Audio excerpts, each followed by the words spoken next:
shortly after my wife told me that she was pregnant. I was a raging alcoholic. I was in so much pain. I was a horrible human. I went into my garage and put a gun to my head and pulled the trigger.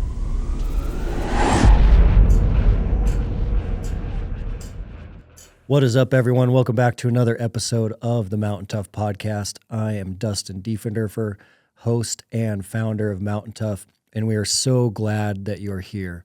We love seeing you come back to these episodes week after week, and it is our goal every single episode to bring you an inspiring guest, a guest that helps you level up, that adds some tools to that mental toughness toolbox so that you can live the abundant life, so that you can stay dangerous, and that you're always ready. If you are a new listener to the Mountain Tough show, I do want to make sure that you know that we have an exclusive code for you to get into the app for 6 weeks for free. As a podcast listener, you can try Mountain Tough Plus for 6 weeks free using the code MOUNTAINPOD. That's MTNPOD, all caps, all one word. If you go to mountaintough.com, click Start Free Trial, enter that code MOUNTAINPOD. It's going to get you 6 weeks of free training on the Mountain Tough app. That's all of our physical programs, full gear, no gear, minimal gear. Additionally, all of our mental, spiritual, and nutritional programming is on there as well. That's a great way to dive in to Mountain Tough for the first time if you haven't tried the app yet this far. Shifting gears to today's guest. Today is a very special episode. It is a returning guest. We've had Nick Jones on the podcast before. He's coming back to the show. We had a special day with Nick in the Bozeman lab, and then we did some racquetball with Nick to challenge his ball sport skills. So an awesome day getting to know Nick Jones better and bringing him back on the show after he's been through some more dynamic moments of his life to check in and see what is the latest. If you're not familiar with Nick is a medically retired Marine Staff Sergeant. He was a Marine Raider. Nick did receive the Navy Cross and the Medal of Valor and a Purple Heart. He was in a major historic battle where he did get shot in the calf. That shot in the calf did sever his nerve going down his calf, which connected to a lot of the issues that we're going to discuss today, kind of him rehabbing through all of that and the weight of those medals as well. We're going to dive into that today on the show and unpack that. So please stand by for my conversation with Nick Jones. The lives of people who move the needle of history are ones not defined by what they were able to achieve, but by what they were able to overcome.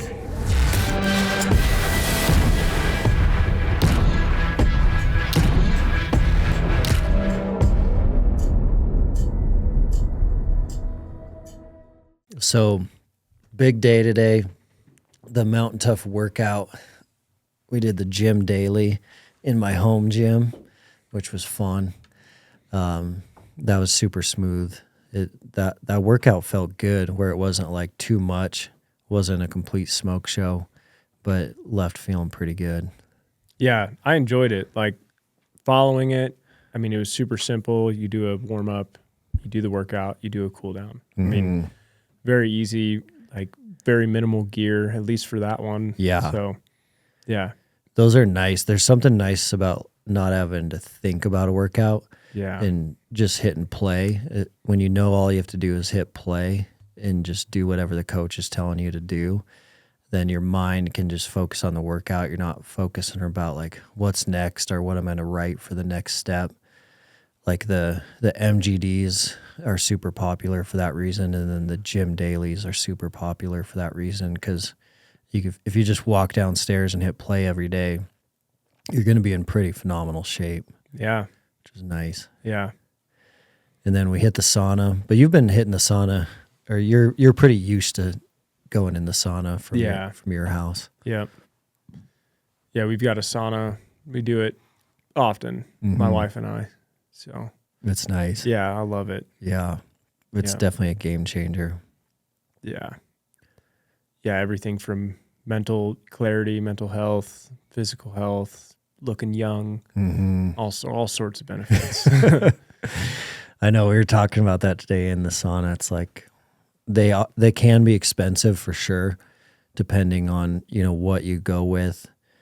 But for my wife and I, it definitely was one of those things where we bought the barrel sauna kit, got it up and running, got the electrician to the house to connect it.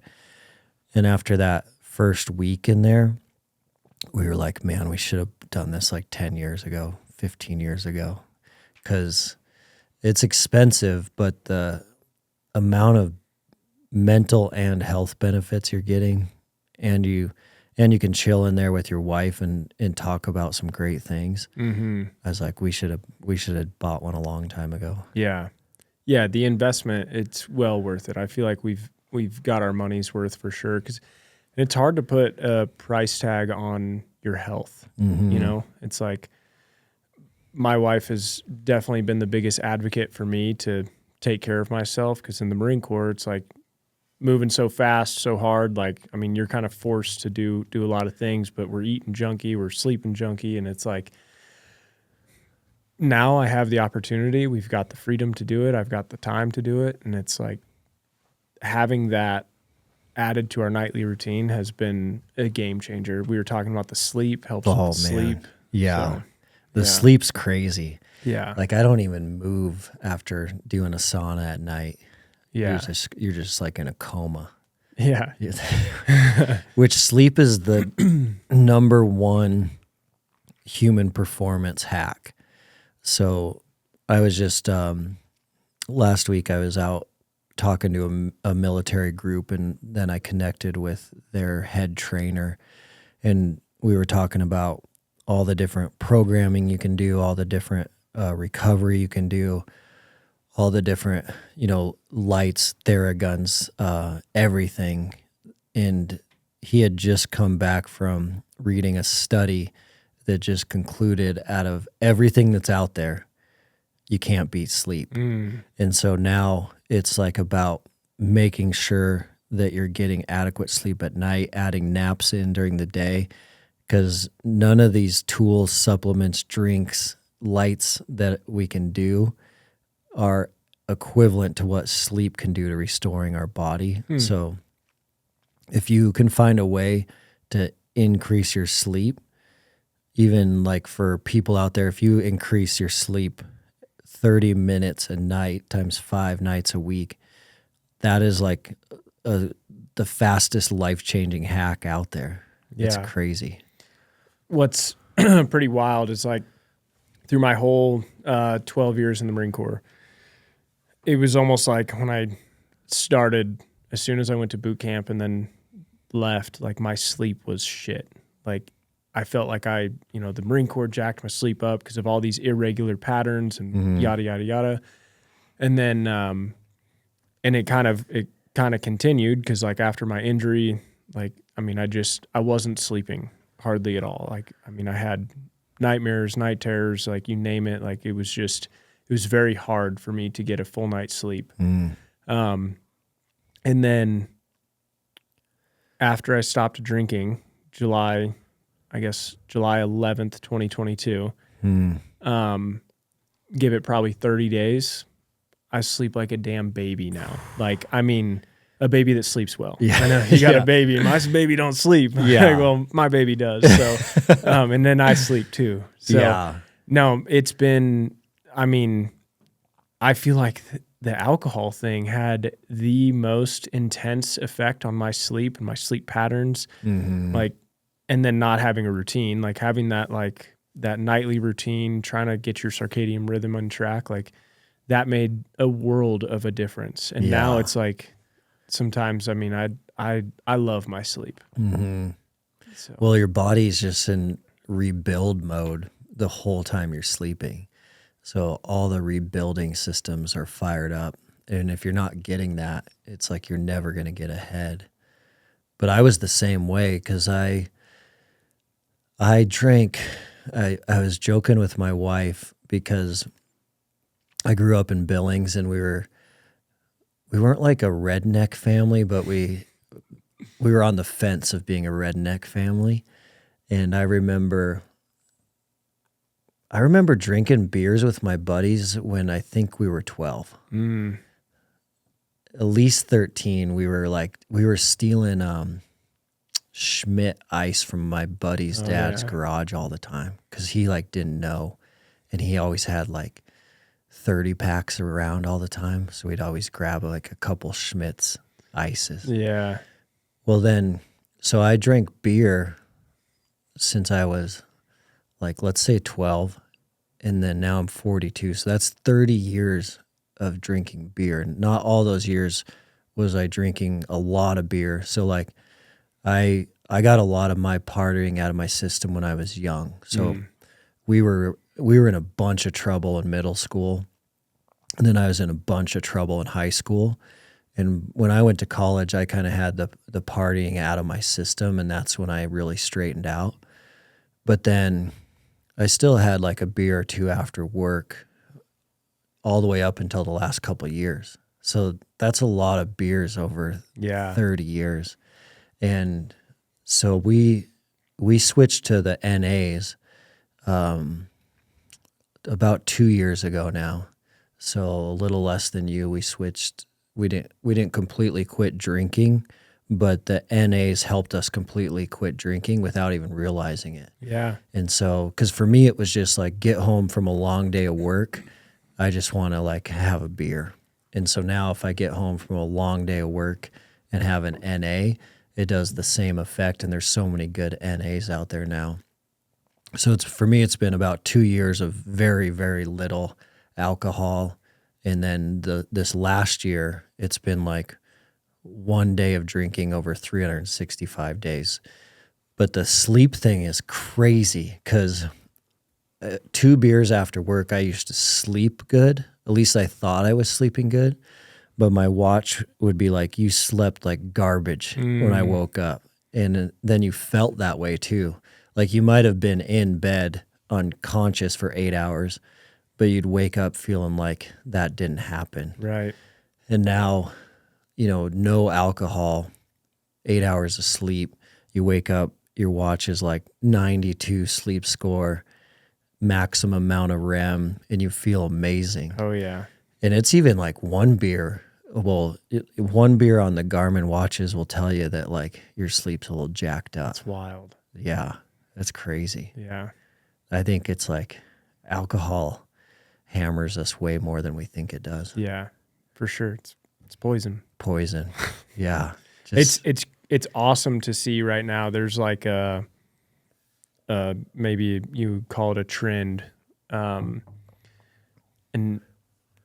of people becoming sober, like people starting to drink non-alcoholic beers. Like they're getting away from it. They're realizing the negative effects it has on health. And like, if I would have only learned about this hack while I was in the Marine Corps, man, whew, Yeah. it would have been awesome. Because like my recovery's better, my sleep's better. It's probably because my sleep's better is why my recovery's better. But my family life is better. My friendships are better. Like I'm just all around a better person. That was like, it was tearing me down, man. Yeah. Like I gained a bunch of weight, and I was blaming it on my injury, but it was like, I don't know, man. Like you're drinking a lot more than you probably should, just drowning all of this stuff. So it was like, yeah, man. Once I mean, it wasn't an easy decision. I don't know how much, if we even talked about this, because I think this happened after our podcast session.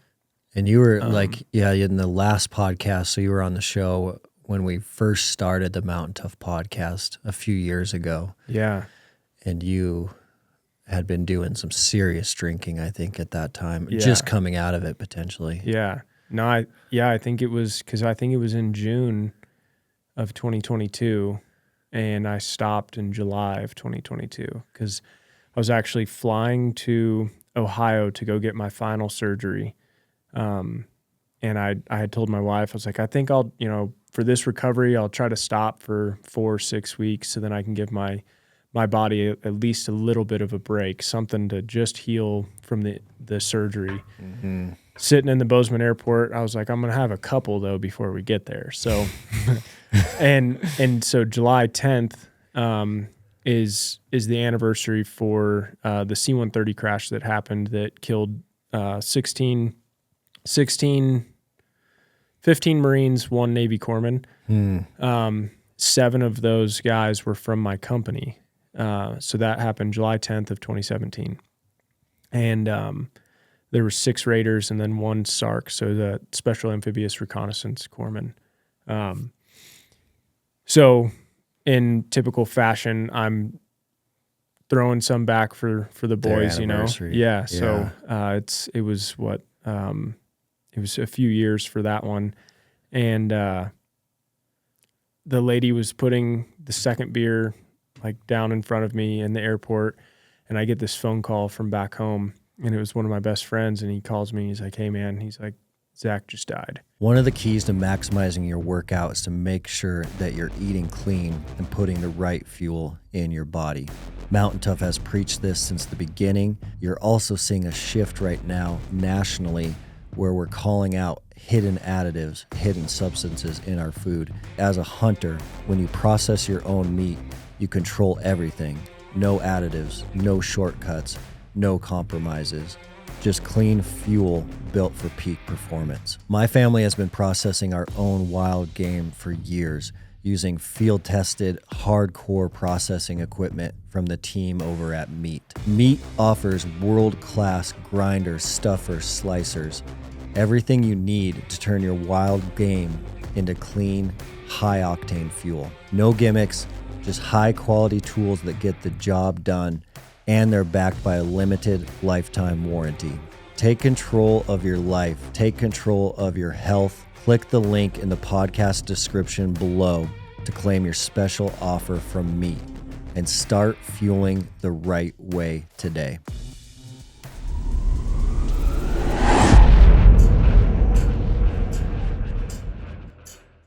And Zach was like he was my neighbor growing up. Like him and I were best friends. Like we were inseparable. He would always come see me before every deployment and after every deployment. Like he was always there. Every time I would come home from a deployment, he'd be like at my house already. Like, all right, I'm here. Here's some beers. Like, let's drink. Dang. But that's what took him, man, is like he drank too much. We did like an intervention with him, tried to get him to stop. I tried to tell him like, hey, I'll help pay for your rehab and all this stuff. Like, but you have to stop. And then he ended up getting like a pancreatic attack. They sent him to the hospital, and then they gave him like a 50-50 chance to live. It was pretty intense. And then all of a sudden, like it turned in an instant. He started going through like serious withdrawals. And then when they tried to medicate him, it just took him. All from alcohol. All from alcohol. And a young guy too. Yeah. Yeah, he was 30. Like, because we were the same way, man. We started drinking at a really young age. Mm-hmm. And then like got into some harder stuff, experimented with stuff. Like, I mean, nothing crazy. It was, just experimenting. Mm-hmm. But alcohol is that one that's like, it's so addicting when we say that it's not an addicting habit, you know, but it becomes a habit. It becomes a ritual. Like you do it for celebrations, you do it at parties. Like it's the most socially accepted thing that we also abuse the hardest. Yeah. And so we just did that time and time again. And especially in the military too. I mean, special operations. And then there's just many like gatherings where it's all about the beers and getting the alcohol out. Yeah. And that's how like dudes can share their like deepest, you know, feelings and emotions. And it's like, that's the only way to dig deep. And it's like, it's total bullshit, man. But yeah, I got that call and I was like, dude, the last 5 years flashed before my eyes. I was like, I'm going to go through the same spiral. I'm going to fuck my life up, my family up. Like it's already in shambles. Like I'm done. So I took another drink, pushed it to the side, and so that's been that. So I'm almost 3 years sober now. And wow, that's wild. Yeah, it's pretty crazy. Yeah. Never thought that I would do this. But it's probably been the most life-changing part of my recovery for myself, my family, my mental health, like everything, man. That's wild. Productivity's gotten better. So. Yeah. And that was a catalyst for You to go cold turkey too. Yeah. Man, Yeah. crazy. Well, let's unpack kind of what life has been like since you were on the show last time, because I know it's been a big few years for you. Cutting out alcohol has been a big part of that. But when you were on the show last time, the first time, you were in a lot of pain still, a lot of nerve pain. You had at least one more surgery coming up. But you've had an insane amount of change since then, because you've had that piece pulled out of your body. What was that thing called? It was a spinal cord stimulator. Yeah, the stimulator. Yeah. That came out. You've done a half Ironman. You did a boxing match. So you've had a crazy couple years, and a lot of that has been due to your positive swing in mental health.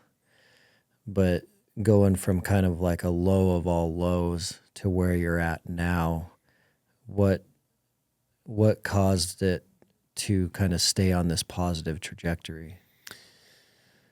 Man, so when we did our podcast, so it was, I mean, I was still very fresh from the mission where everything happened. And then, yeah, I felt like, that time in my life was very intense, because just the month prior to our podcast, I had gone to a convention, the Legion of Valor convention. So it's all for Medal of Honor recipients or cross recipients. So the two highest awards for valor in the United States. So this is like actually the oldest living service organization out there. I think it was established in 1891. So like, and there's a lot of old timers there, which is amazing. But I knew at this convention, like, if these guys have the weight of this award from Korea, Vietnam, early day Iraq, Afghanistan, whatever it was, like, I need to talk to them, because if I'm already feeling this way and it's only 2 years post, I'm in trouble. So I went there with my own agenda. I didn't tell my wife, because I hadn't spoken up about any of this stuff yet. And I mean, she knew I was struggling, but she didn't know that I had these dark thoughts. And so my drinking was just as bad, and my wife was 6 months pregnant. She told me that she was pregnant in December of 21. And at the time, we knew that we were going to have a girl, like when we were out there and at this convention. And man, I went there with one goal in mind, was to try to get some of these guys to talk to me about how they're still here. Because I had already, it was shortly after my wife told me that she was pregnant. I was a raging alcoholic. I was in so much pain. I was a horrible human.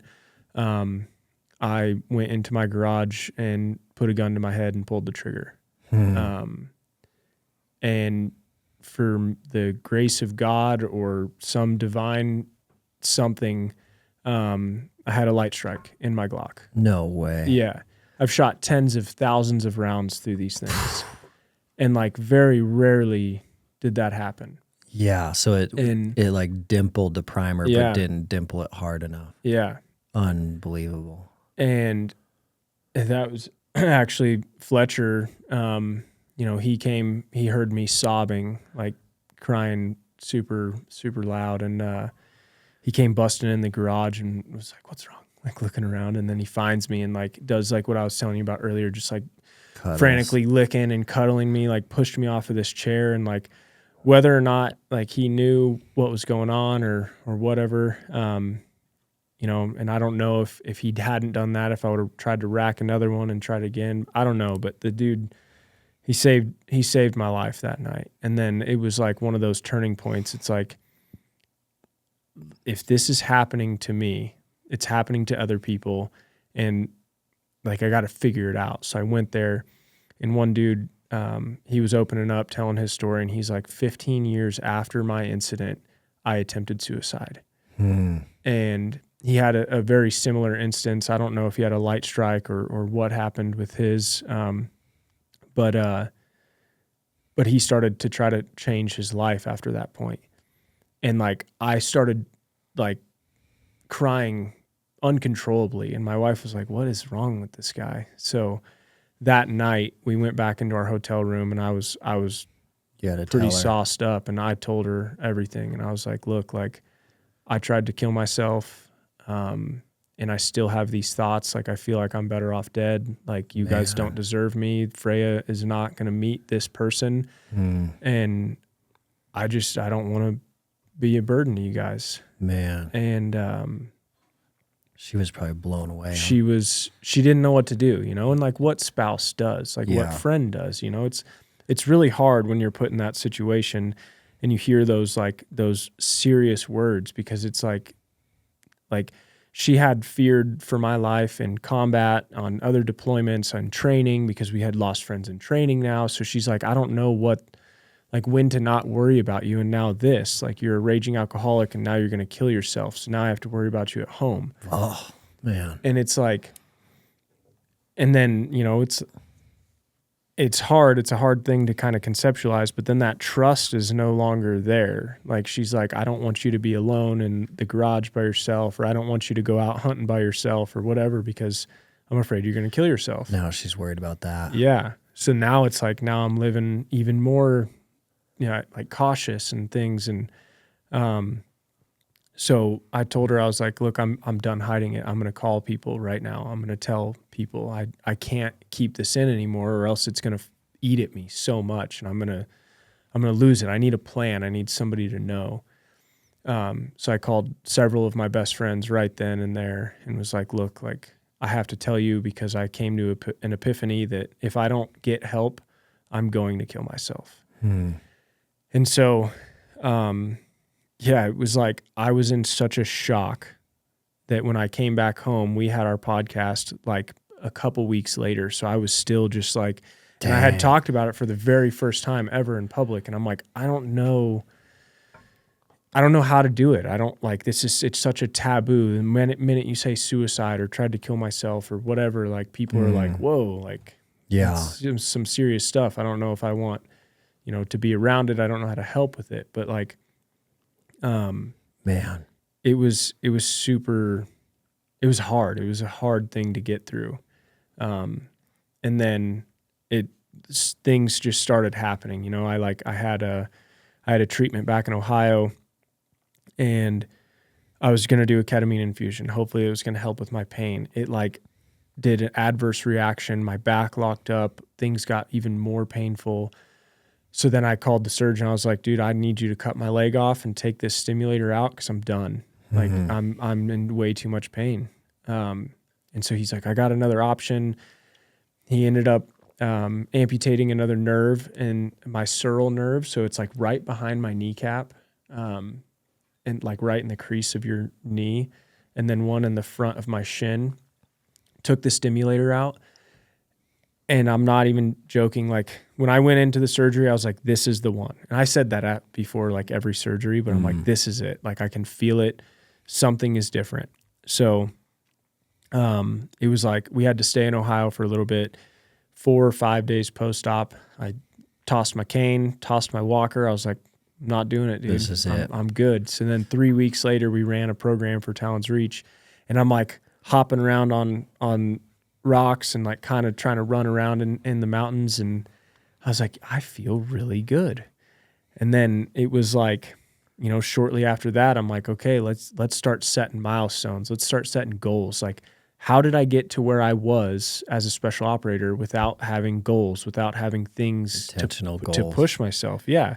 But this was surgery 8, right? Yeah. 6 on the nerve of your calf and 2 on your back. Yeah. So that's like, you probably still are wondering if it was real or not. Yeah. Yeah. Because I had some like, and then that was like the pretty discouraging part. I start working out again. All these weird parts are getting sore, and I'm like, man, I'm not the same person. Like, and I'm trying to push the same that I was. So it was like, it was very demoralizing at times because I saw the fight night. Yeah. And I was like, this is it. This is my debut, my comeback. It was like right around the 3-year anniversary from when I got shot and lost my teammates. So I was like, this is going to be my perfect thing. So it would have been 6 months post-op too, post-procedure.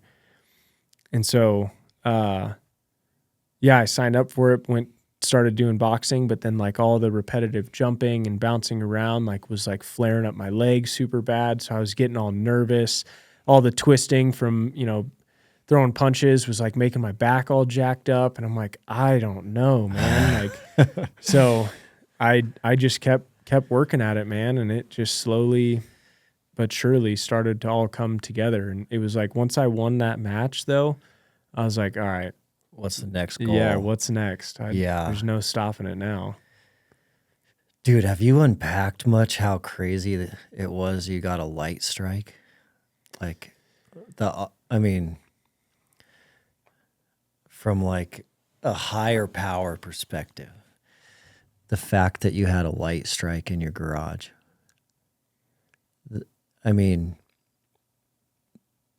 The odds of that happening are so low. Yeah. It's got to be like less than, it's got to be a fractional of a percentage point. You can go to the range for years without seeing that. Yeah. It was the same ammo I've used. My gun wasn't even dirty. Yeah. I like to have a little bit of a,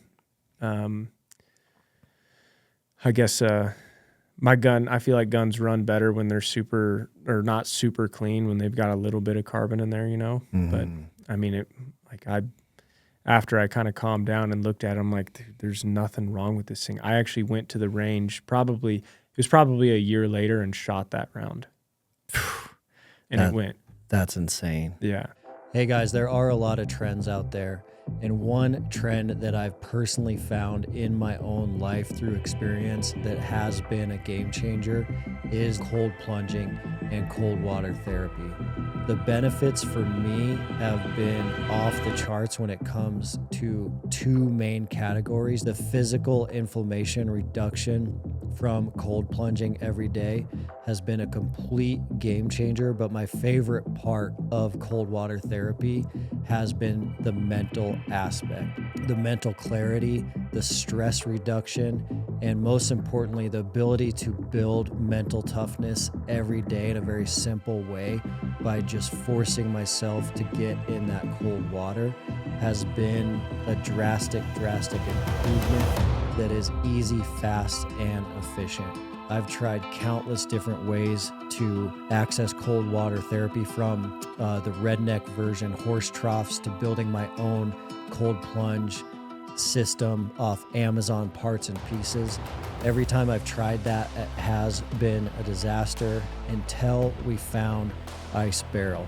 Ice Barrel is the most advanced barrel design on the market, and they have the most advanced high-tech chiller on the market as well. I've met the CEO, I've worked out with the CEO, we've had them at the lab.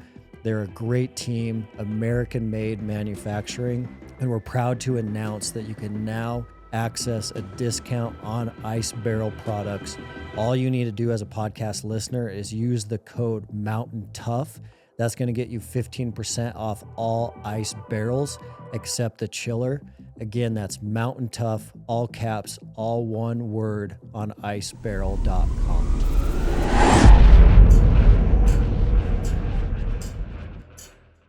The idea that like God didn't want that to be your time for a reason unseen, a reason of like you still have stuff to do on this earth, because that should not have happened. No. Because, and it's like just thinking about how I wish it would have happened for other people too, getting a second chance. Mm-hmm.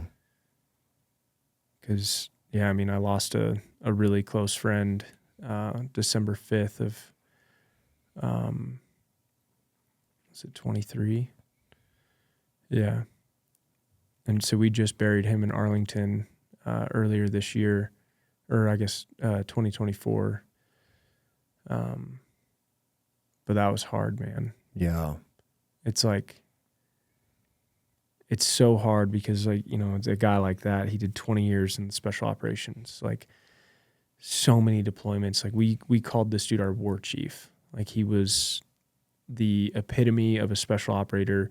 The dude was super smart, super talented, good shot. Like, I mean, he was just an all around stud. And he was a pretty dark individual, but he was so philosophical and, like, I mean, he could take those dark thoughts and make them into something like beautiful, right? So it was like, okay, that's just Matt on a Tuesday. Like, you know, he says a lot of crazy stuff. And then, like, things got darker and darker, and he was a really big drinker too. But yeah, it got to him, man. And then of all the ways, like, of all the times he almost died on deployment, and didn't, like, that stuff's nuts. Yeah, I mean, his last deployment in Afghanistan, 2019, like, did some wild stuff. I mean, they were doing a lot of raids, and he actually earned the Silver Star on that deployment for this really gnarly firefight that they got into. There was barricaded shooters. There's, like, their partner force was getting pretty torn up, and yeah, he did a lot of heroic actions that night, and he was actually the guy in charge of the team. So he was calling all the shots, but he was also right there with the dudes fighting. And I mean, a Silver Star is nothing. Like, I mean, that's nothing to joke about. You know, it's a big award. So yeah, and that was, you know, just one of his Valor Awards. He's got multiple, but he was around for a lot of stuff as well. So. Our unit, our command was very unlucky with major tragic incidences because March 10th of 2015, right when I checked into my unit, there was a Black Hawk that crashed in Florida. They killed 7 Raiders. Man. So it was kind of odd, 7 and 7. Yeah. But he was on the bird right in front of them. So he ended up getting in Zodiacs and, like, going to recover bodies that night. So it's just like certain things started haunting him, you know, and then you see that over and over again. And then, like, for me, it was like when the crash happened, it was really hard, you know, but then there's, like, all of these compounding things that start to happen, and then all of the self-destructive, you know, modalities that we use to kind of cope with these things, like having a beer when you get home. It's like that one beer turned into freaking 10 by the end of the night for me, because it's like, I just want to slow down my thoughts, man. I want to slow all of this stuff down so then I have time to process. No, man. But what it was slowing down was, you know, my processing system, but it was speeding up all my demons. Yeah. And then they just come in and just boom, clash. And it's just like, all right, now they're here to play. Now all these dark thoughts are here. And it's like, all I wanted to do was think about the mission. And then now it's like thinking about all the dark aspects of it instead of just like, so I don't know why we put ourselves back in those situations where we just want to, you know, we want to think about all the hard things that we've been through, which is great. I think it's amazing, but I think that what needs to happen to be able to honor them, and whatever it is, whatever you're honoring, whatever you're thinking about, change that perspective to understanding what happened on that day, occasion, whatever it was, recognizing it, but trying to move through it.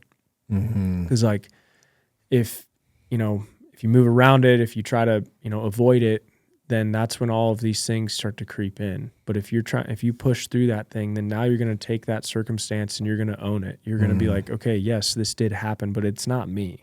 Yeah. Like, it's just something that's there that now I have to push through. I have to get through this, like, and I'm going to. So, yeah, you know, there's a lot of hardships in life. And I feel like, you know, as a businessman, like running the foundation, being a father, being a husband, there's a lot of stressors in life that can really build up that, you know, no matter what your lifestyle is, there is so much stress. I feel like being a civilian is harder than being in the military, because I was told where to be, what to do, how to dress. Like, I mean, literally my whole days were planned for me. Laid out. I just had to go there and be good at my job. And then nothing, like, you know, I'm not going to have any repercussions for that. Yeah. But then you try to start your own business, you try to start a foundation, you try to be a father, a husband, and you try to be good at those things. And then all of a sudden, like, something doesn't go your way. Now you're upset about it. And it's like, I mean, man, there's so many stressors in life that people neglect because they're like, well, this dude has it harder than me.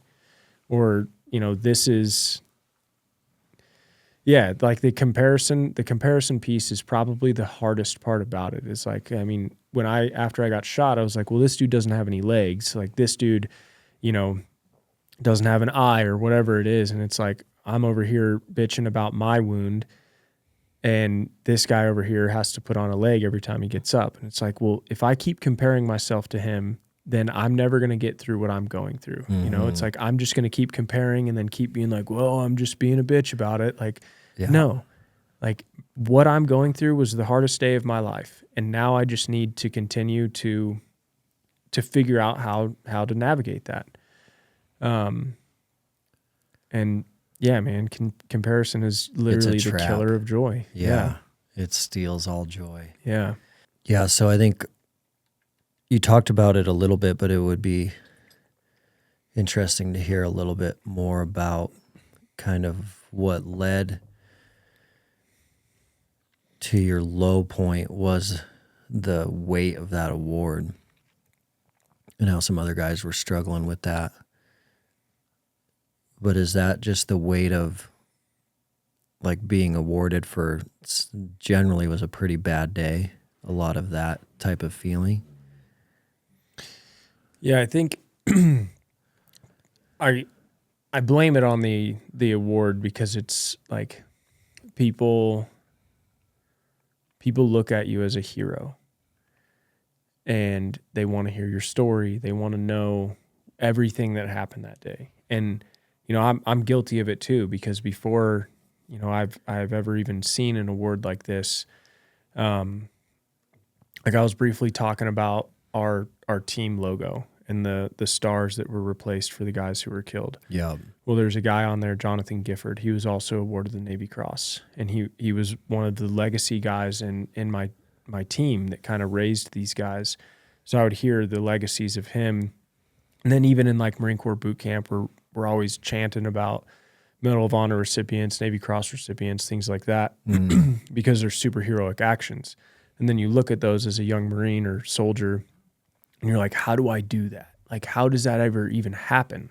Like, that's insanity. So then you start fantasizing about these things because, like, the ultimate, like, the operator wants to go to war. Like, if you signed up for, you know, a combat arms MOS, you inevitably want to go to war. I feel like, I mean, if you have that warrior nature inside of you, and I feel like that's how it should be. Like, if you sign up for an infantry job, then you should be understanding that you're going to go to war and you fight. want to be in the fight. Yeah.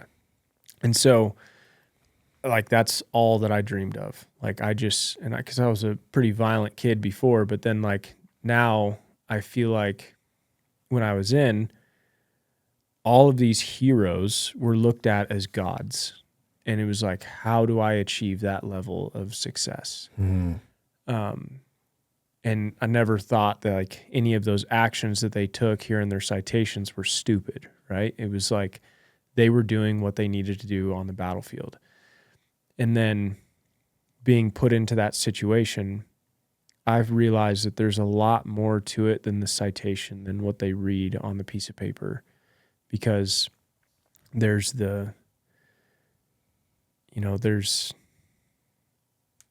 you can't get that level of award without people dying. Good people. For the majority of them, it's all like that. Like the images that, you know, I still see in my head, they're burned there for, I don't know, maybe forever. And I've had some closure, you know, with some of the treatments that I've done that I'll talk about. But, you know, it's like, to me, I was able to save somebody. I saved a living operator. He was a French operator. I got to pull him out of the cave, out of danger. And we medevaced him. He was shot in the leg, shot in the top of the head. But then for hours, I'm trying to fight my way to Mo and Diego to recover them, because it was no longer a cave clearance operation. It was the recovery mission. So now every time I go up there, I'm seeing their bodies, I'm seeing their faces, I'm seeing, the ISIS fighters continuing to shoot them even though they're dead. I'm continuing to see all of this crazy, chaotic stuff. And it's just like, I'm going to have to do something stupid to get these guys out. Like, that's the only way, Yeah. So like continuously trying when, everybody's tired, we're low on ammo, we're low on water, like leaning over, like I'm looking under a table trying to throw grenades in there to kill these guys. Like it was a lot of work, and then I get shot and have to get pulled off the mountainside. My teammates are still down there. But now I come home and I get this award and they're like, "You're a hero." Like, I didn't have like a celebration where people were saying that stuff, but like, Yeah. I mean, there's people that, still do say that, hey, like that was very heroic. You're a hero. All of this stuff. But then when I look at it, I'm like, I'm a failure, man. Like I didn't get them. I didn't do what I was supposed to do. Now, in the end, they did get recovered. They did get saved. A special missions unit came out there that night, and they got into a super gnarly fight. They tried all their tactics that they could, but ended up having to go into the cave, killing the rest of the bad guys that were in there, and then a suicide vest ended up cranking off and then blew some of the operators off the top, injured some of them. But they got him back out. So it was kind of cool. Me and the French guy, his name was Sasha. We were like kind of woken up when we were in the hospital bed and wheeled out to the flight line when they came back. Oh, wow. So that was pretty crazy. Yeah, that's crazy. But yeah, man, it was. So that's like when I talk about like the weight of the award, it's like, I didn't want to be looked at as a hero. I just wanted to do my job and get out of there. We don't do this stuff for the accolades. It's the citations, when I talked about fantasizing about it, it's like, we don't go out on a mission and be like, today's the day I'm going to try to earn this award. It's like, that's fucking stupid. Yeah. Like, you do what you're supposed to do, and then when you get put in those situations, these primal instincts kick in, and that's, you could only hope that that's how you act in combat, is to be able to act under fire and do those types of things. And there was a lot of heroic actions out there that day. There's a lot more people that did a lot of crazy stuff that I feel need to be recognized. That story needs to be told. And I mean, there's a lot of good people that did a lot of good things that day. So yeah. I've used a ton of Bluetooth speakers over the years, and they all have never quite had enough output for me to really have an awesome home gym workout on a Bluetooth speaker. But the Turtle Box is in a whole new ball game. They have leveled up this product, so the bass and the output you get out of a Turtle Box is quite amazing. It's funny how we started using them at the lab. We had an awesome sound system at our new lab here in Bozeman. We were using it so much, we actually blew our brand new system out. We went right to the Turtle Boxes, and so we paired two together in the lab, and that was a lot of output for the Mountain Tough team and all of our testing to have phenomenal sound in our gym for a great workout with great music. We know there's a ton of Mountain Toughers training in their basements, in their garages, and I know a lot of you are looking for great sound to play some music in the background to your MGDs. This is a great product for you to check out. Turtle Box is at a whole new level. The bass and the volume you can get out of that box. It's a sweet product. You guys can check them out at turtleboxaudio.com. Use promo code TOUGH for a free Turtlebox hat with the purchase of a Gen 2 speaker. The hat must be added to your cart before entering the promo code TOUGH, TOUGH. And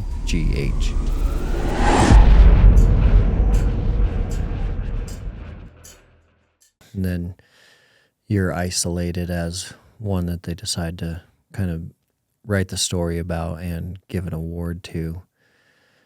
And when you were going to that dinner to talk to some of those old timers, I can see now why you probably felt, many of them kind of felt the same way, because their stars and awards that they received, the majority of the time probably lost friends that day. So it's a weird day to be awarded for, because the magnitude of the situation was because things probably weren't going great.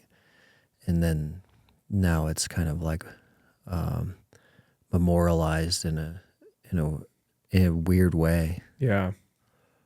Yeah, that's heavy. Yeah. Yeah. It's definitely been, pretty damn challenging. But it's like, kind of what we were talking about with the adversity and like trying to push through those pains and all of that stuff. And then like the whole suicide attempts. Eventually I looked at it as almost like a challenge. Like, okay, now that I'm back, I'm moving. Now this is another challenge for me to accomplish. It's another way for me to test my capabilities. And I know that I'm capable of recovering and getting better, but like, how do I do it? What steps do I take? And that's where like ultimately all of these things started to fall into place. So then like the first thing was admitting it. Like, I admitted that I had a problem. I admitted to my wife about the drinking, because I was like getting to the point where I was hiding it, like doing all of these things to like try to seem normal, but it was killing me on the inside. And so then after that, there's the whole piece of after I got shot, came back at the height of COVID, got put in Walter Reed, had to quarantine when I came back to the States. When I landed in the States, the only people that greeted me at the airport were my wife, Mo's wife, my teammate that had been killed, and then a mutual friend of theirs to kind of help chauffeur. And nobody from my unit, nobody from Marine Corps, nobody from MARSOC. Get up to Walter Reed, same thing. I'm up there all by myself with my wife and get these surgeries, going through all of this stuff. The Wounded Warrior Project didn't reach out. This SOCOM didn't reach out. MARSOC didn't reach out. Marine Corps didn't reach out. Crazy. So I'm like sitting there like, what? I mean, did I do something wrong? I mean, there's already talks about all of this stuff. So it was like, you tell me that this is a family and the biggest brotherhood, of the nation and blah, blah, blah. Like, we're never going to turn our back on you. No man left behind. But all of this shit. Now I'm literally alone going through the hardest times of my life. Man. And that was the true like turning point, because I thought I could get over the trauma of this stuff because I'm a warrior. That's what I do. It's like you lose dudes and you move on and you go accomplish the mission. So my whole goals when I was up there was like, hey, get me better so I can be operational again. And like, they don't have control over how my body reacts, all the negative, stuff that happened during surgeries.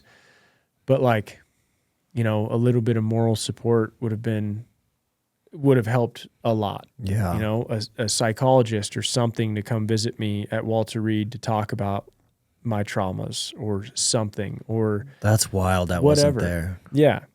And all their blame was on COVID. I'm like, that's bullshit. We break the rules.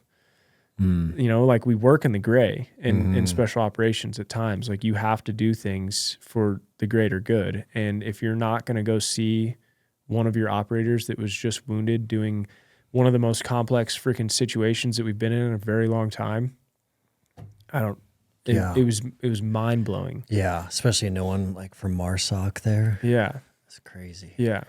So It was, you know, it was very hard to kind of come to grips with that. So I'm like now going back to the unit and trying to get all this help with mental health and things like that. I had some pretty bad breaking points. But then it wasn't until, you know, that whole thing when I went to that convention after I admitted that I attempted suicide, that I called the VA as soon as we got home from that trip. And I was like, I am in crisis mode. Like, I'm going to kill myself. I need to be in an inpatient treatment. And they told me that I had a 6-month wait. And I was like, are you kidding me? No way. Like, I don't even know if I'll be here tomorrow. How are you telling me this? 6-month wait on a suicide call. And I was like, I hung up the phone and I just got the goosebumps thinking about it. I was like, I don't know what I'm going to do. Like, I don't know who can help me, like, or what's going to help, you know? And so I started doing more research, trying to look up other stuff. And then I came across the VETS, the Veterans Exploring Treatment Solutions. So like a psychedelic assisted therapy stuff. And I got in contact with another guy who was pretty well connected with them. And I called him and I told him, I was like, hey, I'm planning on applying for this. And he's like, you need to go do iboga. And he's like, they're going to try to get you to go to Tijuana and do the ibogaine DMT. He's like, but your shit is serious. You need to go down and do iboga, do the real deal, and get to the bottom of this. So I was like, you know this stuff. You know the medicine. I don't know anything, so I'll do it. And iboga's a plant-based psychedelic? Yep. So it's actually a root from Africa that grows in, I think that their founding location was in Gabon, Africa. So weird history about it. There was, I guess, this porcupine that went and ate this root. He ended up dying right there at the root. Village lady comes up, grabs the porcupine, harvests it, eats it that night, and then has this wild trip, right? And then all of this stuff started coming to her, and she's like, you need to eat this porcupine. I don't know what the hell just happened to me. So then they eat the porcupine. I'm probably a little bit off, but I'm pretty sure that this is what they told me when I was down there, because I was so fascinated, like how they found it. And then all of a sudden they figured out that it was like a truth serum. It started to tell all of these stories about the village and like how it was created and this and that and that. So then they learned that they could ask this thing questions, and it would take you to the root of your problems. Man. Meaning it, you know, it's a super powerful root. So they call this one like the grandfather of the plant medicines. And so it's similar to ayahuasca, but more powerful or different? It's different entirely. Totally different visions, feelings, all of it. Yeah, it's pretty different. But it was very powerful. You know, like the visions were kind of like an old school, like crank movie style, like with the films.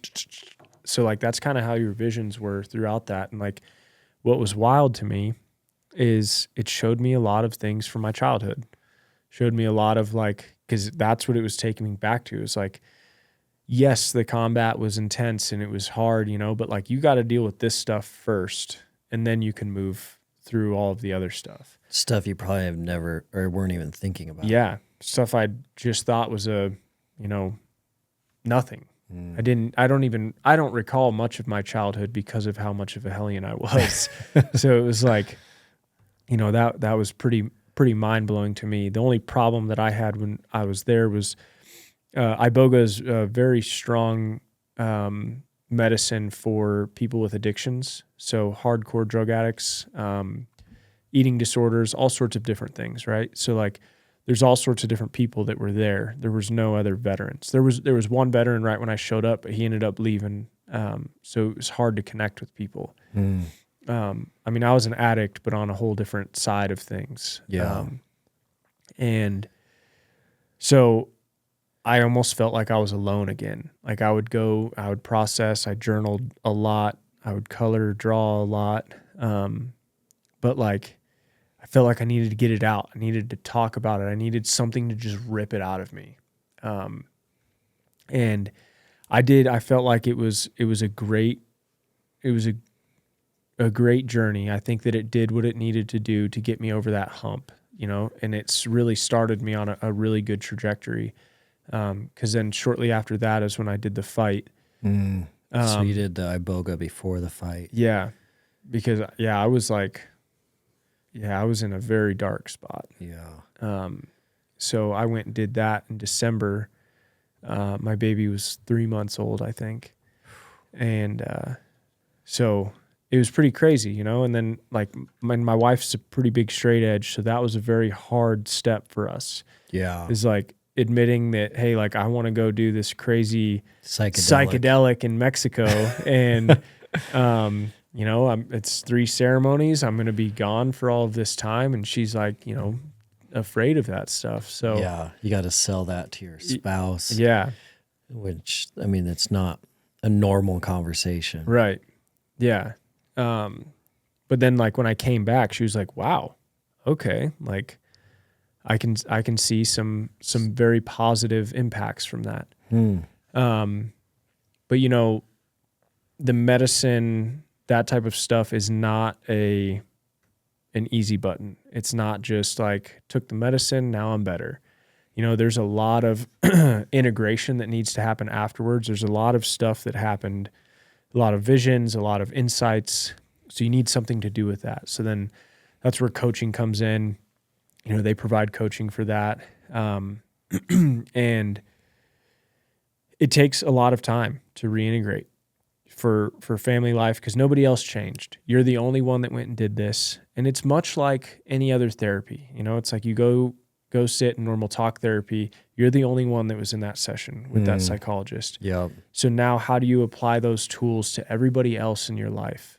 It's challenging. Yeah. But that's where that's where now you start to develop these tools. You start to develop different communication techniques. You start to develop different down regulation techniques. So it's from that trip, I ended up getting certified in breath work right after that because we did these powerful breath work sessions. I was like, I need this in my life.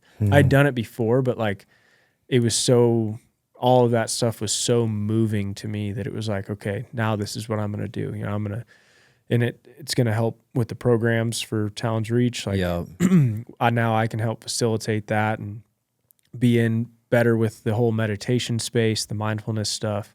So putting these practices into work after those things are huge. That's where the money is the after fact. The homework, the coaching, the processing. Yep. Which is a big part of it. Yeah. Once you're home and everything you saw, really unpacking that. Yeah. Hey guys, I did want to interrupt for a quick minute right here and let you know about some supplements I've been taking. I did shy away from supplements for a long time. I was always cautious about what they were made out of, where they were from, and who the team was behind the brands. But over the last couple of years, I've got to meet the team at Mountain Ops from top to bottom, and they are an amazing group of humans.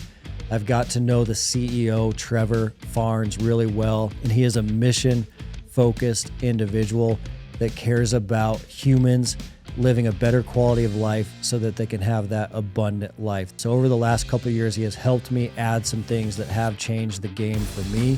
One of those things that I've added is creatine from Mountain Ops. It helps me maintain some muscle mass, but also it's a big, big player in cognitive function, one of the most researched supplements out there. Also, I've added reds, greens, and protein, all from Mountain Ops. What I found as a busy professional, always on the run, I do eat a whole foods diet for breakfast, lunch, and dinner, but on the go, it's hard to get enough vegetables, fruits, and protein. So I've added that from Mountain Ops, and it has significantly changed the game. I can feel it in my performance.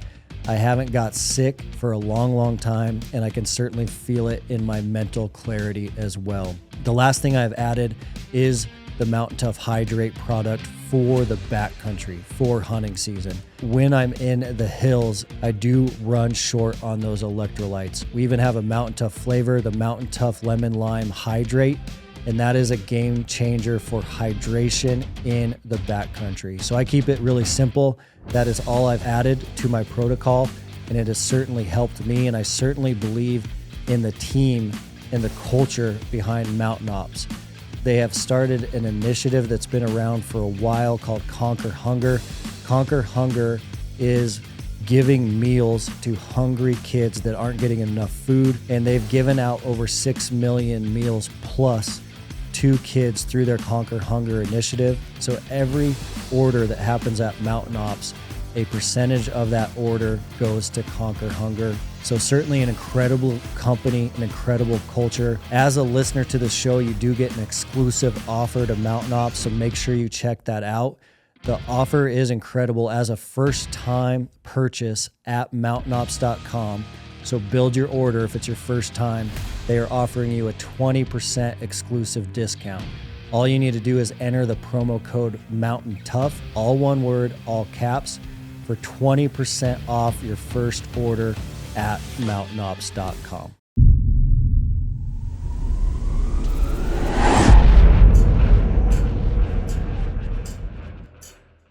So then there was months of work after that. And, I did the fight. I ended up messing up my elbow after that. And it was like one of those things, I do something cool and then all of a sudden I get an injury and now I've got all this time to recover. But it was so weird how it would fall back into these like pity parties. It was like, I'm hurt now. I got to baby this thing. It was my elbow, dude. Yeah. I could have done something else, but it was like, I took so much time off and it was like I just kept falling victim to these things because I still didn't have this like intense drive back. And like, I started to feel super, super down in the dumps again. And I was like, dude, this is like, Dang. One thing after another, man. Yeah. And I was like, I need something freaking strong.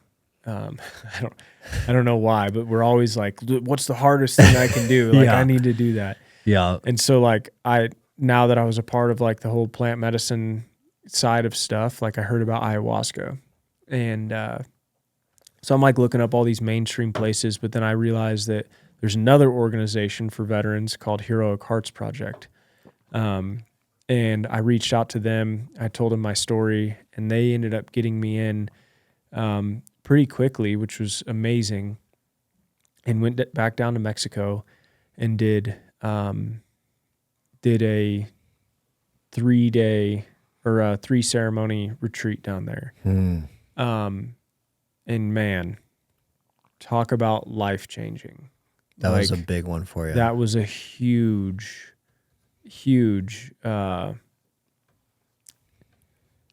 Man, it's really hard to put into words how much it helped me. Cause I was super down in the dumps when I went there. My first ceremony was very hard on me. I was fighting super bad. And I took the medicine and I'm like clenching up and I kept having these visions of snakes and like constrictors, and I was like tensing up, and it was me. I was the snake, just like tightening up so much. I was so sore the next day, like my grip, my neck, my everything, dude. It was wild. And so that first ceremony was really tough. Did a sweat ceremony the next day, and then we did another ceremony, and I was like, I'm just going to totally surrender. I'm going to let this thing do what it needs to do because, I'm not in control here. Like, I just need to let Mother Ayahuasca do her thing and just go with it. So I take the medicine and it took a while to hit me, and I start getting these thoughts racing through my head. I'm like, it doesn't like me. It's not working. Blah, blah, blah. I was like, this is like, it's kind of stupid. I don't know why I'm doing this, and then all of a sudden just like, boom, I break through. And, one of the shamans, she started singing, and she was like sitting in the middle and turned into like this mother figure. And I kind of poked around and kind of came out, and I swam through all these vines. I swam through all these vines and finally poked out, and I saw her. And she was embraced me, came in, gave me a hug, and was like, you can finally let go. You can finally relax. And it was just like I just went off, and like I started to have these wild visions. One of the most amazing things, huge closure point for me was, I started to see all the guys that I had lost, like military, civilians, anybody in my life that I had lost. And then some of these like legacy guys that I knew about, they were all over the halls, you know, it's like all these random warriors and people started showing up, everybody that had been killed or lost in my life. And then they all kind of huddled and like floated into like the top right portion of my vision.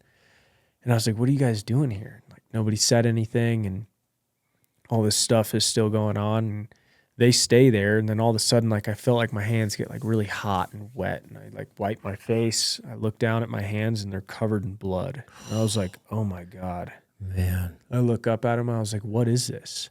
And they're like, here, let me clean that for you. And like wipe my hands completely clean of all of this blood. And they're like, everybody you've killed and everybody you've lost, like all that blood, that's not for you to hold on to. Like, let us take that weight for you. And dude, I just like started sobbing, and all of this weight, like literally like that expression of the weight lifted off my chest or my shoulders just goes boom. And like, I just had this like crazy awakening moment. I was like, why am I stressing myself out? Like these guys are, like they're there where they need to be now. Like they're looking over me. And it was like right after that, they're like, you've never called on us. You've never asked us for help. And it's time. The time is now. And then they just would send these eagles flying down all night long, dude. I would just, all these eagles would come like, dang, that's not what an eagle sounds like. That's wild. Yeah, it was crazy, man. And so like, I had like this inclination. I was like, I need to get up and tell everybody like I'm fixed. And I was like, I was just stuck to the ground. Like I can't move. I'll tell them later. But it was like, I mean, thing after thing like that started to happen. And like all of these pieces started to come together.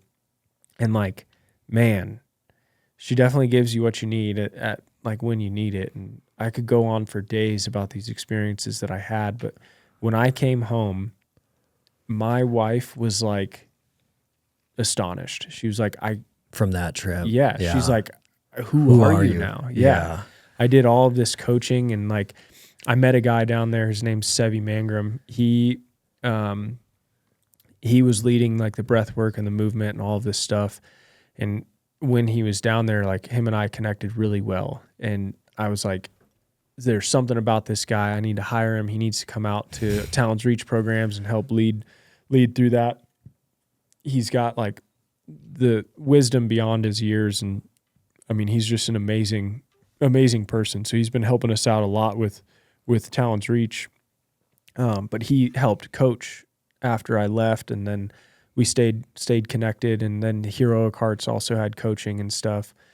But it was like, it was so mind-blowing, especially to my wife, that she was like, now you're over here like the Buddha master, and I feel like the crazy one. And yeah, it was wild, man. Like I had such an eye-opening experience, and like my cognition got better after that. My focus, my ability to sit down and actually be on the computer. Like, man, I would try to sit down and work for 10 minutes, and I'd get up and pace around. I'm like, I don't even know what I'm doing right now. Couldn't even do it. Yeah. And then when I got back from that, it was just like, I mean, I was on it. Like, focused. Yeah. It was the most insane thing. I could have actual conversations. I could kind of, I mean, multitasking isn't really a thing, even though we say it is, but I feel like I could like, balance a lot of stuff in my life again. That's wild. Yeah. And so the ayahuasca is also a root, right? It's a vine. Okay. So the vine grows in several places, South America being a big part of it, or a big place that it grows, like Peru and places like that in the Amazon. And then actually a good portion grows in Hawaii.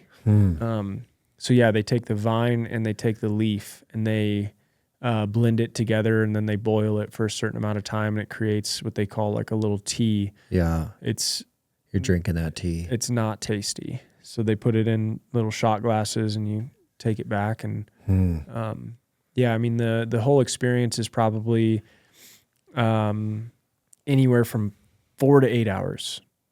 Depends on, you know, how much you take, how long the ceremony is. But yeah, it can, I mean, it's life-changing stuff. But like I said, I mean, even with all of that stuff, it didn't just cure me. Yeah. Right? Like there's still life factors that come into play. Like there's still all of this stuff that's going on. Like it didn't just completely clear it all out. I still had a lot of work to do when I came back. But that's when like... But it changed the game for you. Oh yeah. It gave me the space. It gave me the clarity, the comfort, the ability to navigate through these things without all of this chatter and all of this stuff going on in my head, because like that voice in there is just like so negative all the time. And then all of a sudden it's just like, whew, gone.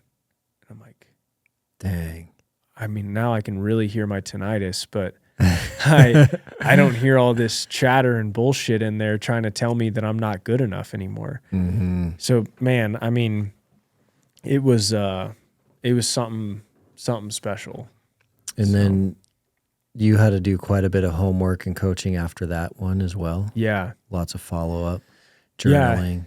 Yeah. Yep. I tried to stay up with my journaling. I did a lot of breath work still. Meditation became like my thing.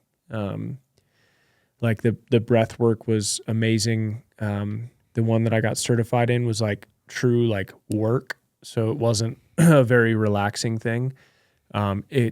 That stuff it's almost like the Wim Hof method, could put you almost into a psychedelic experience. Like it's very powerful. It's super intense stuff. Yeah. If you're ever interested, I'll lead you through a session. Yeah. We should do it in the sauna. Yeah. No, that one wouldn't work in the sauna. Okay. But we can do some breath work in the sauna, different techniques. Yeah.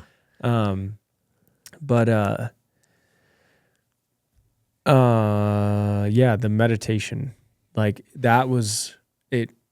That's what grounded me the most, was getting into these different receptors into my mind and sitting with it, recognizing, you know, and doing something with it. So it's like either meditating on a certain subject or just meditating to clear. It became like a ritual for me. And so the after sauna was the perfect place to do it too. Yeah. So you're doing that after you get home, like on a daily basis. Yeah. Yep. I would do it every morning. And then if I, you know, did the sauna at night, I would do it in the sauna as well. And then, you know, life happens and I think that if we hold ourselves to such a high standard and then all of a sudden you slip and, you know, you don't journal or you don't meditate or you don't do your breath work for a day, it's like, it's not the end of the world, man. Like, you know, these things, these tools are there for you when you need them. If you make it a habit, then that's amazing. But if you miss a day, don't beat yourself up for it, because it's like, it's unnecessary. And that's one of those things that you're trying to get rid of, right? It's like all this negative self-talk. It's like, I'm good enough. You know, I did some work. If I can take care of myself, if I can take care of my family, then, you know, those are the things that I'm looking for. But the main thing that I was seeing is like, if I'm not taking care of me first, then I will not be there for my family, because all of this stuff starts to add up. And it's just like, you know, I had my outlet. Fitness was my outlet for a long time. And then when I couldn't do that, it's like, I need something to release this energy. Yeah. And like all that stuff, the meditation, the breath work, the journaling is so much more powerful than we think. 'Cause like talking like this, spilling all of this stuff out is powerful. Yeah. But like, there's something when the pen touches the paper, like the brain reacts to it in a way different way. Like I can't speak on it scientifically, but it's super powerful stuff. Yeah. Game changer. Yeah. And then did you do the half Ironman after ayahuasca or before? I did, yep. So that was afterwards. Yeah. So that was like, that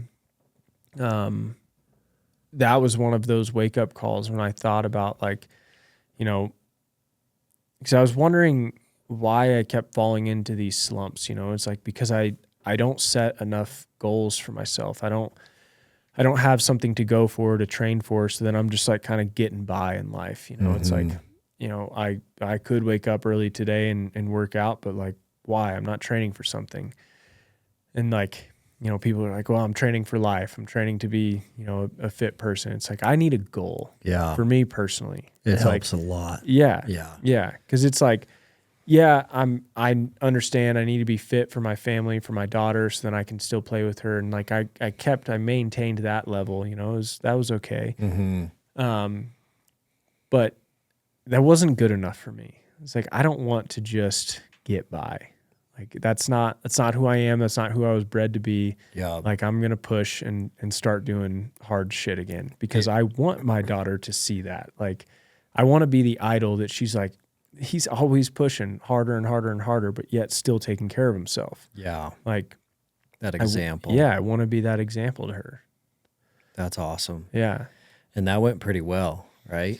Yeah. I mean, I did the Coeur d'Alene half iron, and I mean, it was awesome because it was shortly after I removed the stimulator and got my other nerve amputated, I tried to ride a bike and it was hurting my leg really bad. So I was like, I don't know if I can do this, And then I ended up getting on my road bike one time and I rode just like, I think it was like 10 miles. And I got back home. I was like, that felt really good. So then I did it again the next day. And then I did a little run afterwards. I was like, I'm going to do a triathlon. And I thought it was just going to be a short one. And then my buddy sent me the link for the Coeur d'Alene half. And I was like, all right. This is it. Yeah, this is it for sure. And I had just turned 32. So I was like, well, this is the year. My team number was 8232. So the 32, I was like, I'm going to honor these guys all year long and just do hard stuff all year. And in hopes that, I can give them a good honoring for 32 years. And, some silly, but it was, got me up every day. So yeah, I trained my ass off for it. And, I ran a lot in the snow, biked in the snow. Like, I mean, it was pretty wild. I swam a little bit. I had a really good swimming background already from the Marine Corps. And then, I went to Coeur d'Alene. I beat a lot of my times that I set for myself, like my bike, because that was a really hilly bike course, and I absolutely crushed my time. That's awesome. Yeah, it was really cool. But it sucked because on mile 9 of the run, I really hurt my knee, and I could feel it. And I had signed up for the rut down in Big Sky, the 50K. So I was like, I was super excited because I was going to be in really good cardio shape, but then after that was my plan to run with our friend Bryce and do all trail runs after that. For his 33rd birthday, I think we did like an 18 miler in the Copper City trails. And I pushed way too hard on that one. And like damn near, I didn't bring enough. I listened to these crazy guys and they do trail running all the time. And I'm like, I haven't ran this far in forever. Yeah. So it was interesting. Fuel. Yeah, I did not have close to enough fuel. So it was hard. But anyways, so I hurt my knee on the triathlon, and then Bryce and I were going to go run the Bridger Ridge, supposed to be 10 days after the triathlon. And I was like, dude, my knee hurts really bad, but I'm still going to try it. So we get up to I always forget the peak. Saddle Peak. Yeah. Got to Saddle Peak, and I was like, I got to call it, man. Like, it's really hard admitting when, you can't push any further, but I think that like that call right there, like I had to get off that mountain or else I was going to really injure myself. Your knee was jacked up. Yeah. Yeah. So still did like 17 miles that day. And ultimately had to drop out of the rut. I tried to do multiple other runs after that, and it was not working. I tried another 10 miler, and it was just, I was going to really injure myself. So I took that time from July to September to rehab, and then I took hunting season to rehab as well, like walking through the mountains, but at a slower pace with a ruck on. I felt like that was a really good rehab for me. So now it's like getting back into the swing of things. Like my knee is better. I'm taking different supplements. I'm doing different things to try to help out. doing a lot of like the knees over toes workouts and stuff. And Yeah. now I'm going back for the 50K this year. I'm going to get the ridge this year. That 50K rut goal is a good intentional goal for you this year, because that one's no joke. Yeah. Yeah, I'm pumped. Mountain Tough is the fitness app trusted by the dedicated. Mountain Tough ethos is backed by, we've always wanted to be the best in the world at helping our customers become more mentally tough.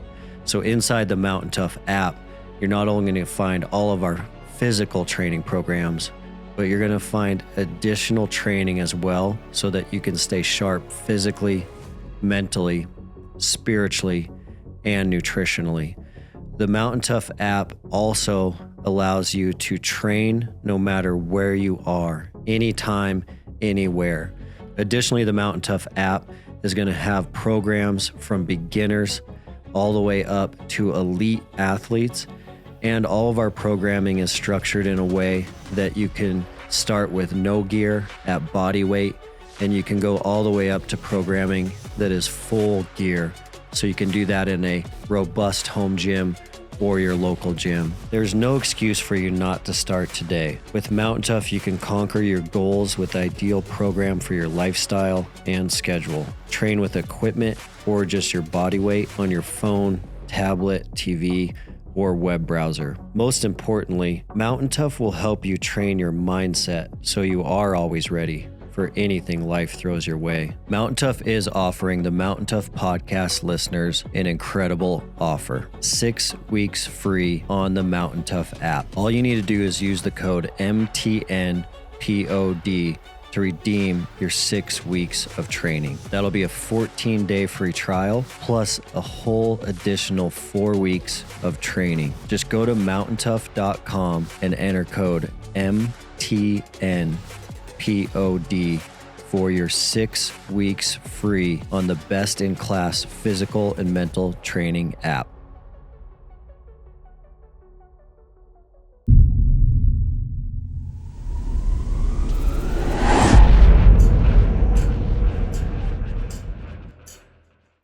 Yeah, man, it's those types of things. Like I find my spirit so lifted when I'm in the mountains. Mm-hmm. And if I can just go and explore and see things like while I'm running, I think that's going to be healing in itself. It's going to be super hard, but the training, yeah. I mean, the beauty of those things is the training in the mountains all summer gets Yeah. you prepared for the actual event itself.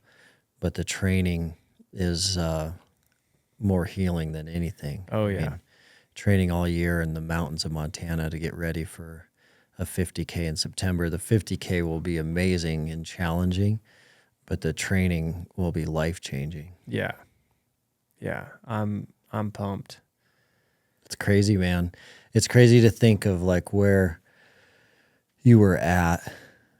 So like rock bottom, alcohol, suicide attempt.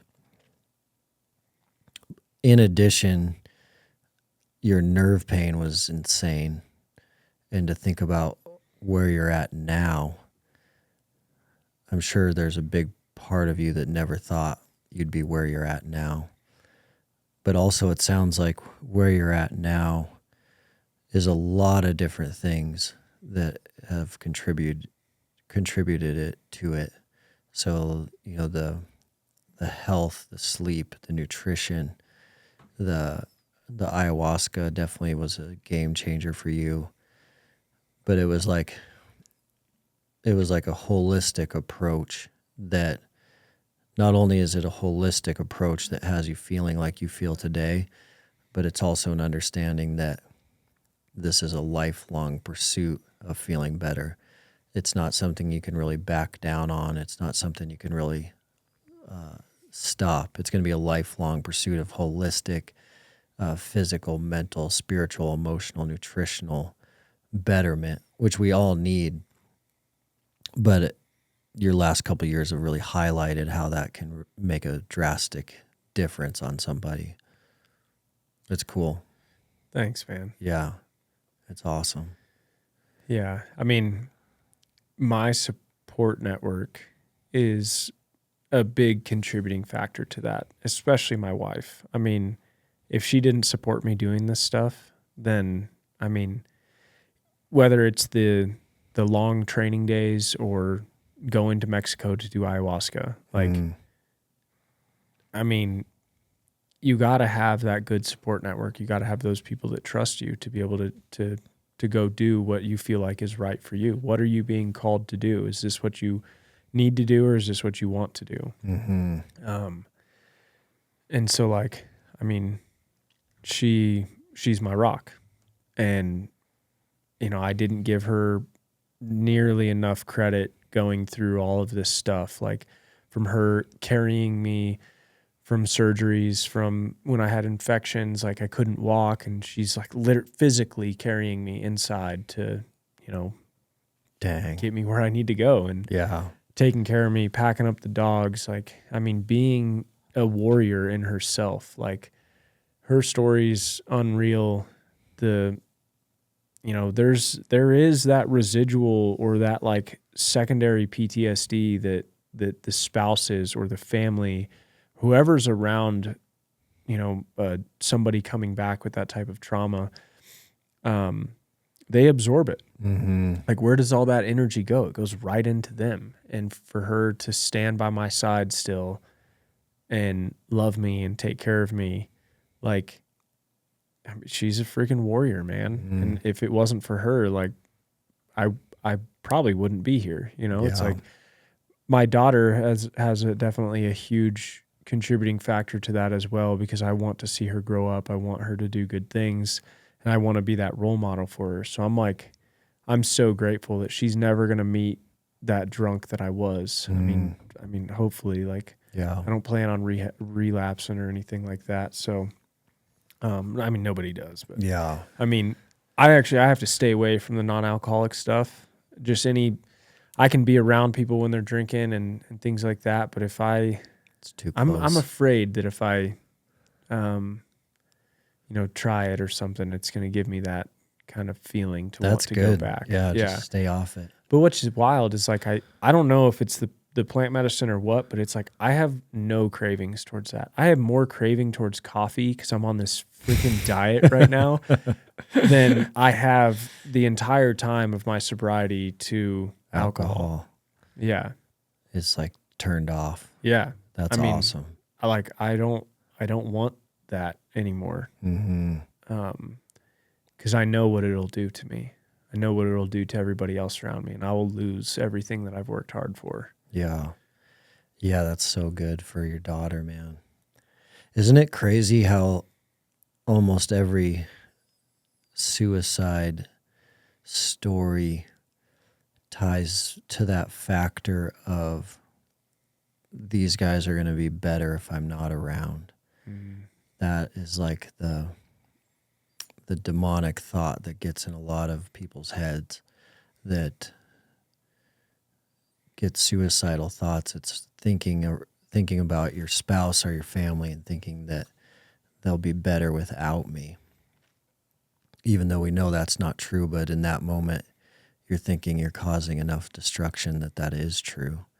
And that is like 9 out of 10 times the thought that's going through people's minds, which is wild. Yeah. Yeah, I mean, saying, like, I don't want to be a burden on anybody else. Like, I don't want you to feel the weight of what I'm going through, so I'm just going to save you the trouble, not tell you, and I'm just going to go through with it. Like, being on the other side now and going, you know, to funerals for this stuff is like, it was very eye-opening to me when my buddy just this last December killed himself, because it was like, we would have done anything for him. Like, I would listen to your story 1,000 times. I'll listen to you cry. You can yell at me. Like, you can do whatever you want. But, like, that is not the way. And, you know, I hate when people say it's weakness, it's the easy way out, it's this, blah, blah, blah. It's like, we've never been in that freaking situation before where that is the only thing that you think is going to save these people. It's literally what you feel like is the most selfless action that you can take. not selfish because you're thinking something totally different. Like PTSD, these symptoms, anxiety, depression, all of that stuff, it's literally a chemical imbalance that is happening physiologically in our brains, in our whole, system, our whole nervous system. And for us to think like that, it's just so hard to get across to other people who don't understand, who haven't been there. And I don't wish that upon anybody. I don't want anybody to ever be in that situation. But if you notice people in that situation, you need to have that sympathy. You need to be able to hold that space for them to say, like, I'm here for you no matter what.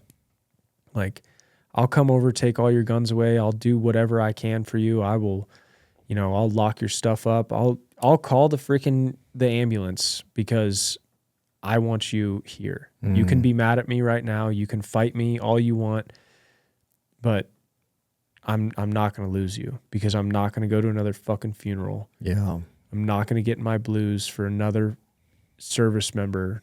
Like, I will. We're not going to save everybody, unfortunately, but it's like, it's one of those things that's like, I just wish that we as a community would be more open to sharing these things, these dark things, because if you don't talk about it, if you just keep holding it in, it's just going to keep building, and all of that pressure is just going to release. All of these negative self-destructive habits that you do are all going to compound on top of that, and it's going to release. And whether you do something bad to yourself or to somebody else or to your family or lose your family by drinking and driving or whatever it is, like, all of those things, everything has a consequence. It's the second and third order effect. You do one thing, it's going to have trickle effects. So it's like, talk. That's going to have that third order effect to you. Talking to somebody is going to be you changing and saving your own life. And that's kind of the stuff like that we're trying to teach at Talons Reach Foundation. It's like we do a lot of the education on all of these signs and symptoms that come up. Yeah. So it's like we kind of base it off of a framework called operator syndrome. So it's an accumulation of all of these different signs and symptoms, whether it's PTSD, traumatic brain injury, anxiety, depression, sleep dysfunction, or sleep irregulations, endocrine dysfunction, all sorts of stuff. So this was coined and written by Dr. Chris Free. So he's been in the veteran space. He's been a psychologist for a really long time, but has started to really work in the special operations community and noticed, like, okay, it's not PTSD, it's not traumatic brain injury, it's like all of this Something stuff. different. Yeah. So this term operator syndrome has become a pretty wide known thing, and it's great. So we kind of use the education to base around that. That's like the opening moment for us. And then throughout the week, we do a lot of other education on, the neuroscience behind like why this stuff is happening, why your nervous system is acting the way it is, and then guide through like with holistic modalities to combat those symptoms, whether it's yoga, meditation, mindfulness stuff, in hopes that one of these tools or resources can be for you. So if it's journaling, if it's storytelling, if it's meditation or breath work, something is going to help you downregulate so much to where it's going to stick. And then that's going to be your outlet. Instead of making a drink at night, it's going to be like, I'm going to go relax. I'm going to go meditate or something like that. Yeah. If you don't have a sauna, that's totally fine. Go find a quiet corner in your house and do it. Like, create your own little ritual and take it serious, because your health, your life, your family's life, everything, it's more serious than, we make it out to be. So take your healing serious. So then, with all that, I mean, we get them outdoors, we go do recreational stuff, but then we also, we help them with the way forward. Like, what are they going to do when they leave? What's their plan? What did they like? What did they not like? How can they kind of put this into their daily life, into their daily schedules, and then give them a whole nother list of resources to all of these other nonprofits that are out there doing amazing work, like those two that I mentioned with, doing the psychedelic assisted therapy. There's all sorts of other foundations out here that are doing similar things, especially with families, like the Station Foundation. Like, I mean, there's just crazy amounts of support out there for veterans, but you have to be willing to ask for that help. And like, I mean, that goes for everybody, right? Yeah. It's not just veterans. Like anybody doing anything, like there are resources out there. You just have to put in the work. You have to be your own advocate for your own health and well-being.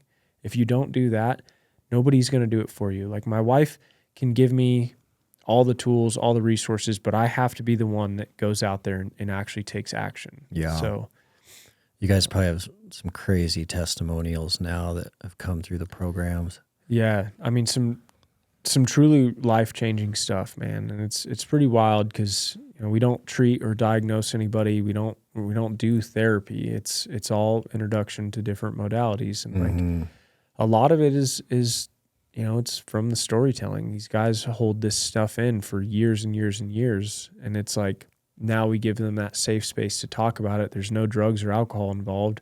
So it's them. It is all them. Yeah. And, you know, we've had guys that we had a program where 4 out of the 5 guys that came were all had suicidal ideations. And when they left, they claimed that they don't have any. Dang. Yeah. They're That's like, nuts. I want to be here now. Yeah. And I mean, it's been amazing. Like, how does that even happen? You know? So, I mean, we've had some very impactful stuff come out of this program. And that's the thing I was just thinking, that I think all humans, but men especially, when you're feeling anything slightly close to this, our number one instinct is to isolate. And so you isolate in every way, and the isolation only makes things worse. So when it comes to this type of stuff, now that you've been through what you've been through, what do you recommend to people that have someone in their life that they're slightly concerned about, but that person is in complete isolation mode? How do you break through that wall and get in front of someone a little bit?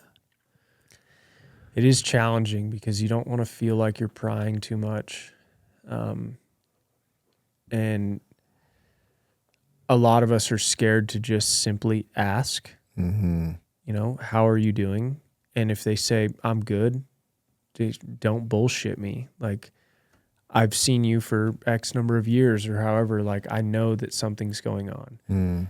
You know, be that friend that is willing to push the limits with them and pull it out of them. I think that, you know, most people will really beat themselves up if their friend ends up killing themselves and they never asked. And they should have, and they're going to say, like, I should have asked, I should have been there, I should have called him or whatever. It's like, if you have any inclination, make the phone call, make the text. You would be very surprised by a text from an old friend or a simple phone call and a voicemail or whatever, how much that means. Like, that could literally be the turning point for somebody. Like, because they understand that somebody cares. They understand that they're not alone. Like, that feeling of isolation and that feeling of being alone going through this type of stuff is the darkest thing, because it's like, I don't know who's out there. I don't know who's there to help me. And it's like, I don't need everybody coming over and giving me a hug or anything, but like, reach out. I just need that camaraderie. Like, that isolation piece is huge. And I'm a big lover, man. I like my friends. I love having people around, you know, and it's like, if you ever see me reclusing up and not coming around again, like, there's something wrong. Yeah. So it's like understanding who these people are on a deeper level, like looking for those flags. Yeah. Yeah. So if it is like the spouse, or if it's like a brother or something like that, and they're noticing, you know, hey, this person, I'm going to speak towards veterans, but it's like somebody calls me and they say, hey, I'm noticing John is acting this way. Like, I don't know what to do. And I'm not related to John. I wasn't in a team with John. I would tell them immediately, find out who their closest teammate was, or a teammate that's close enough by, have him either come over, call, or text him right now. Like something like that, a familiar face, somebody that's going to be able to break through a little bit. Yeah, because sometimes in those hardest moments, like if my wife tries to come in and tries to console with me or something like that, sometimes those are what's easier to isolate from, because they're the immediate they're the immediate threat right now. It's like, I need to get away from you because you're right here nagging me.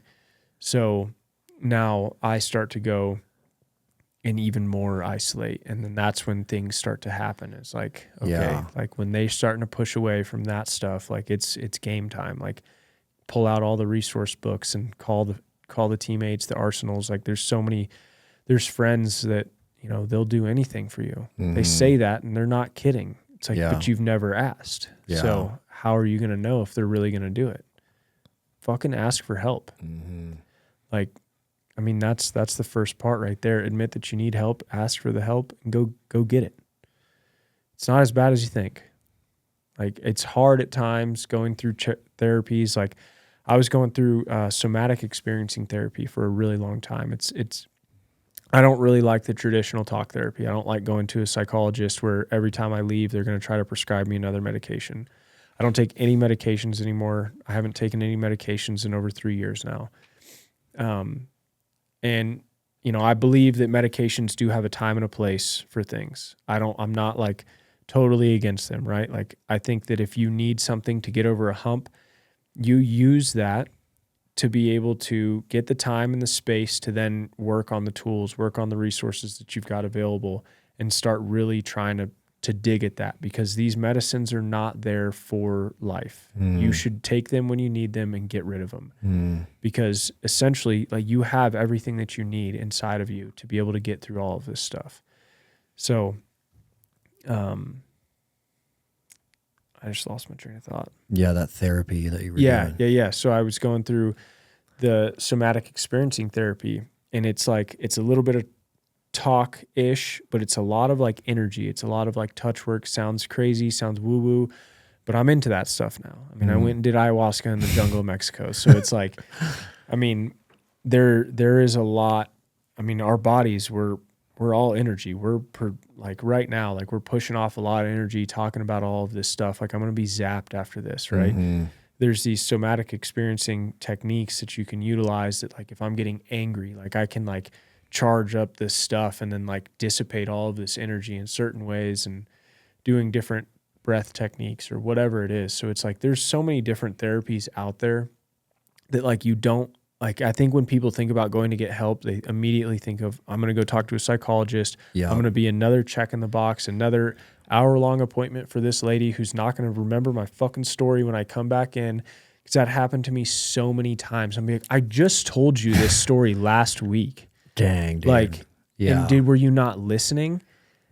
And then they're like, well, this is a part of the, no, I'm like, no, it's not. Like, you didn't hear what I said. So why aren't we getting past this? This is the third time in a row that I've done this. So like, I'm over it. Yeah. And, that's what's cool about Talons Reach, is you guys are giving people so many tools, where like, there are a lot of different tools out there, and different tools are going to work great for different people, and they're not going to work for us all, but there's one or two or three that we're going to really find helpful. And just that exposure to, like, you know, here's a bunch of different options. Some you're going to love, some you're going to hate, but you got to find those options that work for you. Yeah. And a lot of people don't know they exist. I think you're spot on. They think it's like the old school traditional model, which sounds terrible. Right. Yeah. Yeah. Crazy. Well, I'm glad you're doing good, man. Thank you. It's cool to see where you're at now and how far you've kind of turned that corner, and it's a big deal. I mean, with your wife and your daughter and all the other guys that you're helping, I mean, there's a reason for that. And just like you said, that the ripple effects from that, I mean, the ripple effects from you being around for your family now, and then the ripple effects coming out of Talons Reach Foundation, it's some of these things are generational impacts that we can make in someone's life, and it's awesome. Mm. Thanks, man. And it was a fun day. Yeah, it's cool that we're neighbors now too, so we can go play racquetball whenever we want now. Oh man, that racquetball! I'm gonna think about that all night. Yeah, like that was pretty addicting. Yeah, we definitely have to go again because you whooped my butt, so I need a little redemption. I'll have to work on my skills a little bit. That was so much fun. Like we just don't do stuff like that much as adults anymore, but just like smacking that ball against that wall was awesome. Yeah, feeling free like a kid again. Like, I mean, we were in there just playing and bouncing off walls, and yeah, it was a good time. That is a pretty fun sport. I couldn't believe how sweaty I got at the end. Yeah, that was wild. That was awesome. Cool, man. Well, love you. Thanks for coming back on the show. Thanks for everything that you're doing. And appreciate you, man. Thanks, man. Love you too, dude. Awesome. Thank you.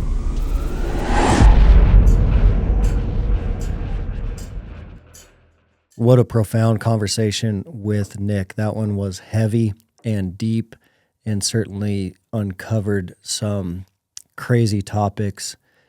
Remember, on the Mountain Tough Show, we are looking for that golden nugget out of every single episode. What can we take away from this show? What can we apply to our lives today, this afternoon, this evening?